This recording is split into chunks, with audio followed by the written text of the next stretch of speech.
इस वीडियो में हम जानेंगे। तो सबसे पहले करवा चौथ व्रत के दिन नहा धोकर पूरे 16 श्रृंगार करके पूजा करते हैं। हाथों में मेहंदी लगा लीजिए, नई नई चूड़ियाँ पहन लें, पूरा 16 श्रृंगार आप कर लें। सबसे पहले हम एक चौकी लगा लेंगे, उसके ऊपर लाल रंग का वस्त्र बिछा लेंगे। इस तरह से करवा माता की फ़ोटो या कैलेंडर जो भी मिल जाए वो ले लें और चौकी पर विराजमान कर लें। उसके बाद हम करवा माता को लाल चुनरी ओढ़ा देंगे। इस फोटो में सब लोग हैं, पूरा शिव परिवार है। आप चाहे तो गणेश जी की पूजन वहीं पर कर सकती हैं या फिर अलग से भी गणेश जी की स्थापना कर सकती हैं। क्योंकि मैं आपको संपूर्ण पूजा विधि बताऊंगी तो यहाँ पर मैं कलश की स्थापना करूंगी। बहुत लोग करवा चौथ में कलश की स्थापना करते हैं और बहुत लोग नहीं करते हैं। अगर आपके यहाँ हो तो ज़रूर करें, वरना आप इसे स्किप कर सकती हैं। चावल से मैंने अष्टदल कमल बना लिया है। उसके बाद तांबे या पीतल का कलश लेंगे, उस पर स्वास्तिक बना लेंगे। कलश के कंठ पर मौली बांध लेंगे। कलश को जल से भर लेंगे। हल्दी, सुपारी, फूल, सिक्का, चावल हम कलश के अंदर डाल देंगे। इसके बाद हम इसमें आम के पत्ते सजा लेंगे। आम के पत्ते नहीं हैं तो आप अशोक के पत्ते ले सकते हैं। कलश के ऊपर हम चावल से भरी हुई प्लेट रखेंगे। इस तरह हमारा कलश तैयार हो गया है। इसको अब हम अष्टदल कमल पर रख देंगे। अगर आप अष्टदल कमल न बना पाएँ तो सिर्फ चावल का आसन दे सकती हैं। कलश के ऊपर दीपक रखेंगे। इस तरह से हमारी दीप कलश की स्थापना हो जाएगी। अब हम करवा तैयार करेंगे। तो हम मिट्टी का करवा हमें लेना है, जिसमें इस तरह का होल होता है, जिसमें नल बना होता है, वो वाला करवा हमें लेना है। अब इस होल को बंद करेंगे। हमारे यहाँ इसे सीक डालते हैं, कहीं कहीं पर कॉटन डालकर बंद किया जाता है। आपके यहाँ जैसा हो वैसा आप करें। इसके बाद हम करवे में जल डालेंगे, ऊपर ढक्कन रखेंगे, इसके ऊपर कुछ मीठा रख देंगे। हमारे यहाँ एक करवे को जल से भरा जाता है और दूसरे करवे को मीठे से भरा जाता है। तो इस करवे में जल भर दिया है। अब कंठ पर मौली बांध देंगे। करवे के ऊपर थोड़ा सा मीठा रख देंगे। इस करवे को करवा माता की तरफ मुंह करके साइड में रख देंगे। इसके बाद हमें दूसरा करवा लेना है। हमारे यहाँ एक करवा धातु का होता है और एक मिट्टी का लेते हैं। कहीं कहीं पर दोनों करवे मिट्टी के लिए जाते हैं। आपके यहाँ जैसा लिया जाता है वैसा ले लेंगे। करवे की कंठ पर मौली बांध लेंगे। अपना करवा तो मैंने जल से भरा था और यह करवा दान का है, पार्वती माता का। इसके लिए हम इसमें बतासे, ड्राई फ्रूट, अनाज, फल आप इसमें भर सकती हैं। मैं दान का करवा है। इस करवे को हम कंठ में मौली बांध लेंगे और इसमें ऊपर कुछ मीठा रख लेंगे। ये दान का करवा है। इस करवे को भी हमें मौली बांध लेना है और वहीं चौकी पर करवा माता की साइड में ही रख लेना है। अगर आप अकेले पूजा कर रही हों तो जो ये दान का करवा है पार्वती माता का, आप अपने करवे से इसे फेर सकती हैं। आप अकेले हैं तो कोई बात नहीं, आप ये जो दान का करवा है उसे पार्वती माता का करवा समझ के पार्वती माता से करवा फेर सकती हैं। अब हम गणेश जी की स्थापना करेंगे। तो थोड़े से गेहूं या चावल रख के हम गणेश जी को स्थापित कर देंगे। इसके बाद हम पूजा शुरू करेंगे।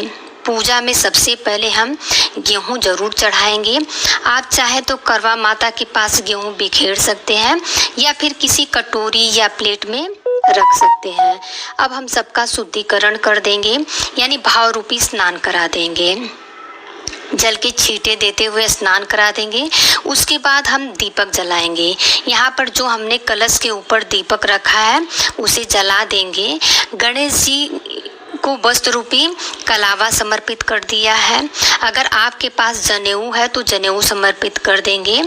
जो हमने करवा लिया है उनकी कंठ पर पहले ही कलावा बांध लिया है। करवा माता को चुन्नी पहले ही उड़ा दिया है। अगर आप चुनरी नहीं उड़ाए हैं तो आप कलावा समर्पित कर दें। उसके बाद हम सभी को रोली से तिलक कर देंगे। गणेश जी को, फोटो में जितने लोग हैं सबको तिलक कर देंगे। जो करवे लिए हैं उनको, कलश को, सभी को तिलक कर देंगे। इसके बाद सभी को अक्षत समर्पित कर देंगे। इसके बाद आप अपने आप को भी तिलक जरूर कर लीजिएगा। इसके बाद हम सबको फूल समर्पित कर देंगे। अगर आपको कोई फूल मिल जाए तो फूल की माला बना लीजिएगा करवा माता के लिए, शिव परिवार के लिए। अगर न मिले तो सिर्फ फूल ही समर्पित कर दीजिएगा। उसके बाद हम करवा माता को 16 श्रृंगार का सामान सुहाग के लिए इस व्रत में दिया जाता है, चढ़ाया जाता है। तो सुहाग की सामग्री हम जरूर समर्पित करेंगे करवा माता को। करवा माता को स्पर्श करा के वहीं चौकी पर रख देंगे। अब हम भोग समर्पित करेंगे। तो भोग में जो भी आपने पकवान बनाया है उसे समर्पित कर दें। जो भी आप भोग समर्पित करें उसे करवे में भी रखना है। इसी से चंद्रमा को हम भोग लगाएंगे। उसके बाद जो भी ऋतु फल मिले वो ऋतु फल समर्पित करेंगे। जो फल आपको मिल जाए वो ले लें, पर 4 प्रकार के फल तो जरूर लें, क्योंकि करवा चौथ में 4 अंक का विशेष महत्व होता है। इसके बाद हम एक लोटा जल समर्पित कर देंगे। इसी जल से हम कथा सुननी है। जितनी सामर्थ्य हो उतनी दक्षिणा जरूर समर्पित करें। कहा जाता है कि पूजा में रही कमियों के लिए ये दक्षिणा मतलब रखने से पूरी हो जाती है। तो दक्षिणा जरूर समर्पित करें। बायने के लिए आप साड़ी या सूट ले सकती हैं। मैंने यहाँ पर साड़ी ली है।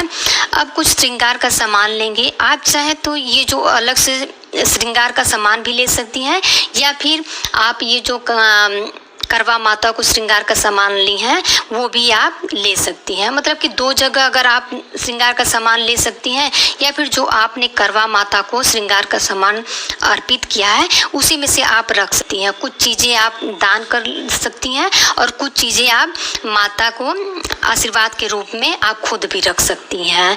ये जो जल का लोटा है इसे रख कर हम कथा सुननी है। करवा चौथ व्रत में कथा सुनना अनिवार्य होता है, जरूरी होता है। आप चाहे तो यही चौकी के पास ही कथा सुन सकती हैं, या फिर पढ़ सकती हैं, या फिर आप अन्य महिलाओं के साथ कथा सुन सकती हैं। कथा सुनने के बाद हमने गेहूं के ये दाने हाथ में लिए हैं। अब करवा चौथ व्रत कथा सुनेंगे या पढ़ेंगे। कथा सुनने के बाद जो हमने ये हाथ में गेहूं और दाना जो भी लिया है, आपने अनाज लिया है, उसमें से कुछ दाने हम लोटे में समर्पित कर देंगे। बाकी जो दाने हैं उन्हें हम अपने पल्लू में बांध लेंगे, क्योंकि चंद्रमा को जब हम अर्घ देंगे तो इन्हीं दानों से चंद्रमा को हम अर्घ देंगे। जिस छलनी से आपको चंद्रमा को देखना है वो भी यहीं चौकी पर रख लेंगे। कथा हमने सुन ली है। अब हम आरती करेंगे। तो जो दीपक है कलश पे हमें उसे नहीं उठाना है। आरती के लिए हमें दूसरा दीपक लेना है, या फिर आप कपूर से आरती कर लें। तो हम यहाँ पर कपूर से आरती कर लेंगे।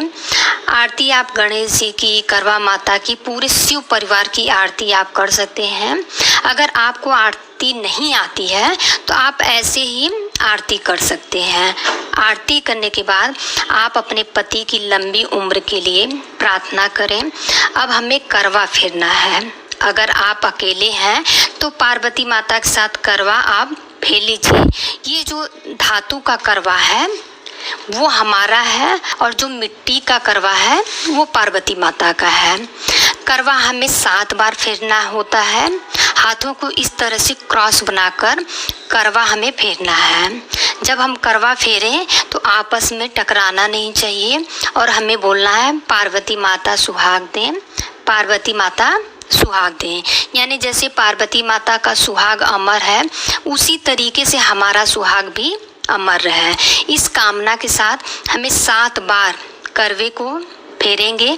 इस तरह से देखिए, जहाँ आपका करवा था वहाँ पार्वती माता का करवा आ जाएगा।